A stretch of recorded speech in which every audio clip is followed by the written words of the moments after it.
40년을 함께 살아온 부부가 있었습니다. 병준 씨와 그의 아내 영희 씨였는데 그날따라 거실에 앉은 두 사람 사이에는 어색한 침묵이 흐르고 있었습니다.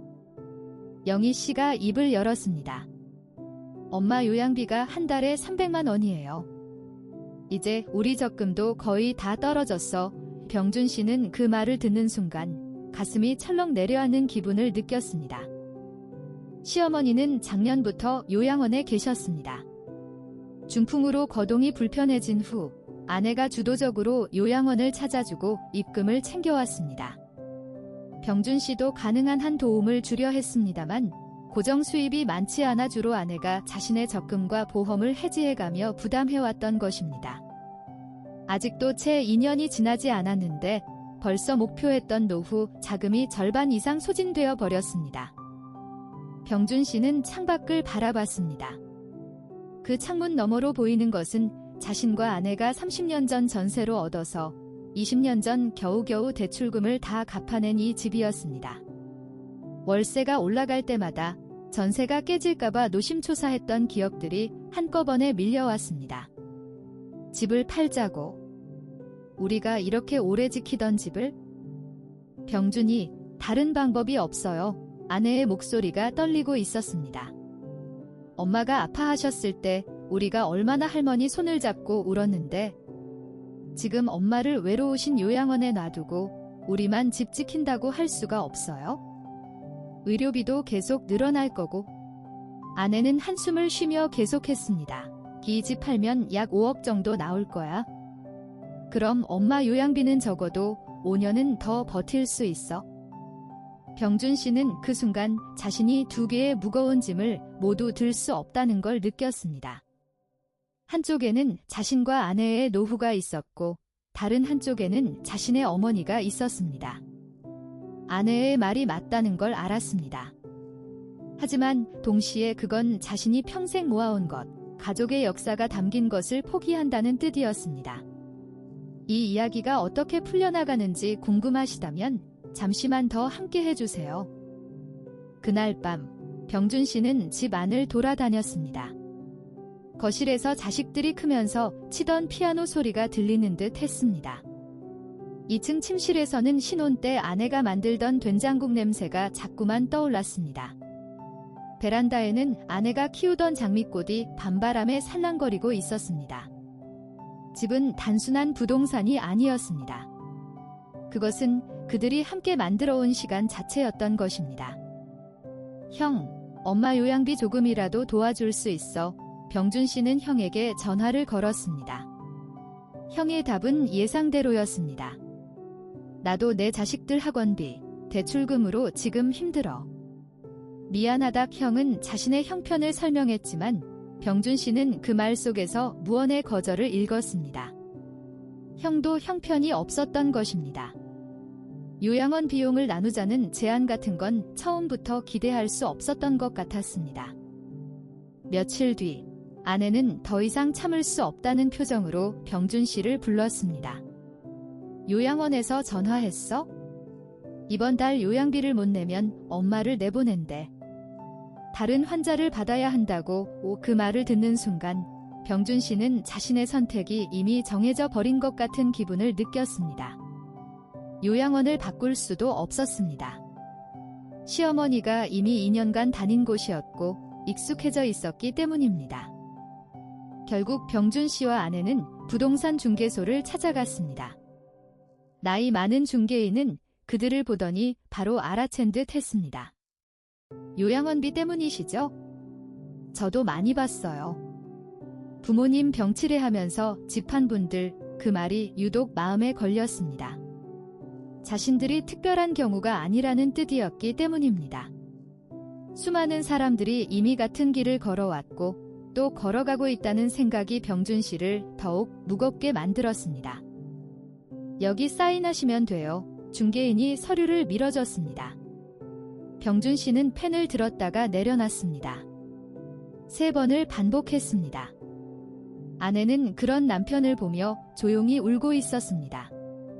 이 결정이 옳은 건지 틀린 건지 누구도 말해줄 수 없었습니다. 자식들도 멀리서 전화로만 아버지, 엄마가 해야 한다고 하니까 따르세요 라고 말했습니다. 하지만 누군가는 이 결정의 무게를 짊어져야 했습니다. 그렇게 해서 집은 팔렸습니다. 이사 당일 병준 씨는 마지막으로 빈 거실에 혼자 앉았습니다. 햇빛이 바닥에 네모난 자국을 남기고 있었습니다. 그것은 40년간 들어선 소파의 자리였습니다. 벽에는 아직도 자식들 성장 기록을 알아볼 수 있는 옅은 자국들이 남아 있었습니다. 병준 씨는 그 자국들을 천천히 손으로 쓸어내렸습니다. 이제 병준 씨와 아내는 전세 아파트에 살고 있습니다. 넓이는 원래 집의 절반도 안 됩니다. 하지만 시어머니의 요양비는 앞으로 5년은 더 버틸 수 있게 되었습니다. 아내는 매주 요양원을 방문해 시어머니의 손을 잡아주고 병준 씨는 그 모습을 보며 자신의 선택이 틀리지 않았다고 되뇌는다. 적어도 그렇게 말하려고 애씁니다.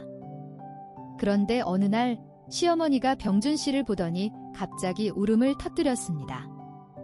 내 때문에 너희 집을 팔게 했니?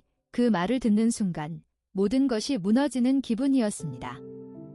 자신이 해야 할 일을 했다고 생각했는데 시어머니는 그것이 자신 때문이 비극이라고 생각하고 계셨던 것입니다. 병준 씨는 그렇지 않다고 말하려 했지만 목이 메어서 말이 나오지 않았습니다. 집을 판 지 6개월이 지났을 때 병준 씨는 우연히 예전 집 앞을 지나갔습니다. 낡은 간판이 하나 붙어 있었습니다. 새로운 주인이 이미 리모델링을 시작한 것 같았습니다. 그 모습을 보자 갑자기 한 가지 생각이 들었습니다. 혹시 자신이 선택을 잘못한 건 아닐까? 혹은 집을 팔지 말고 다른 방법이 있었던 건 아닐까? 아내가 뭐라고 했어? 병준 씨는 한 달 뒤 아내에게 물었습니다. 집을 판 지금 혹시 후회해? 아내는 잠시 생각하다가 답했습니다. 후회는? 글쎄. 하지만 미안해. 내가 너한테 선택지를 안 준 것 같아. 엄마 요양비 때문에 너한테도 힘들 결정을 강요한 것 같아. 그 말을 듣고 병준 씨는 처음으로 아내를 안아줬습니다. 아내도 그동안 얼마나 힘들었는지, 시어머니 요양비로 인한 죄책감과 남편에 대한 미안함이 얼마나 컸는지 처음으로 드러낼 수 있었습니다. 부부는 모두 같은 짐을 지고 있었던 것입니다. 누가 더 잘못했다고 말할 수 없는 상황이었습니다. 이 이야기가 마음에 남으셨다면 좋아요와 구독으로 응원해주세요. 그리고 또 3개월이 지났습니다. 어느 날 시어머니가 병준 씨에게 이렇게 말씀하셨습니다. 아들, 미안해. 네 집 때문에 자책했는데 요양원에서 다른 분들 이야기를 들어보니까 많은 사람들이 자식들 때문에 재정적으로 힘들어하고 있더래. 그래도 너희는 내 곁에 있어줬잖아. 그게 가장 큰 효도인 것 같아. 그 순간 병준 씨는 무언가를 깨달은 것 같습니다. 자신이 잃어버린 것은 집이었지만 얻은 것도 있었다는 생각 말입니다. 시어머니를 안심시킬 수 있었고 아내와의 관계에서도 비로소 진정한 대화를 나눌 수 있게 되었습니다. 집 없이 살 수 있지만 가족 없이는 살 수 없다는 당연한 진리를 다시금 깨닫게 된 것입니다. 하지만 여기서 반전이 하나 더 있었습니다. 1년 뒤 병준 씨에게 한 통의 전화가 걸려왔습니다. 예전에 자신의 형이었습니다. 병준이, 미안해. 사실 내가 작년에 가게를 정리하고 좀 여유가 생겼거든. 엄마 요양비 앞으로 내가 좀 봐줄 수 있을 것 같아. 그리고 혹시 집 사고 싶은 거 없어? 그 말을 듣는 순간 병준 씨의 눈에서 눈물이 흘렀습니다. 형이 그동안 자신의 형편 때문에 도와주지 못했던 것이 아니었습니다. 단지 때가 아니었던 것 뿐이었습니다. 형도 계속 자신의 상황을 개선하려고 노력하고 있었고 그 과정에서 점점 형편이 나아지고 있었던 것입니다. 형은 집까지는 못 사주겠지만 좀 여유 있을 때 전세라도 다시 구할 수 있게 도와주고 싶다고 했습니다. 그 이후로 병준 씨의 삶은 조금 달라졌습니다.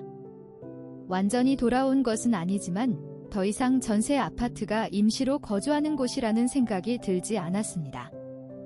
또한 자신이 집을 잃었다고만 생각하는 대신 그 결정이 가져온 다른 것들을 보게 되었습니다. 시어머니는 더 이상 자신 때문에 죄책감을 느끼지 않으셨고 아내와는 더 깊은 신뢰관계를 맺게 되었으며 형과도 과거보다 더 자주 대화하게 되었습니다. 병준 씨는 이제 때때로 이런 생각을 합니다. 혹시 자신이 집을 팔지 않았다면 어떻게 되었을까? 시어머니는 요양원에서 나갔을까?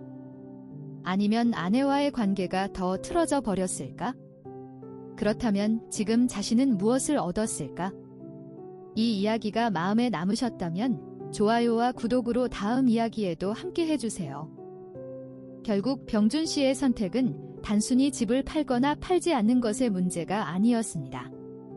그것은 현실 속에서 누군가를 돌본다는 것이 무엇인지, 그리고 가족과의 관계 속에서 자신의 역할이 무엇인지를 묻는 질문이었던 것입니다. 세상에는 완벽한 선택이 없습니다. 모든 선택은 누군가에게는 이득이 되고 누군가에게는 손실이 됩니다. 병준 씨는 그것을 받아들이고 자신의 선택이 낳은 결과들을 함께 견뎌내고 있습니다. 그리고 그 과정 속에서 조금씩 무언가를 배워가고 있는 것 같습니다.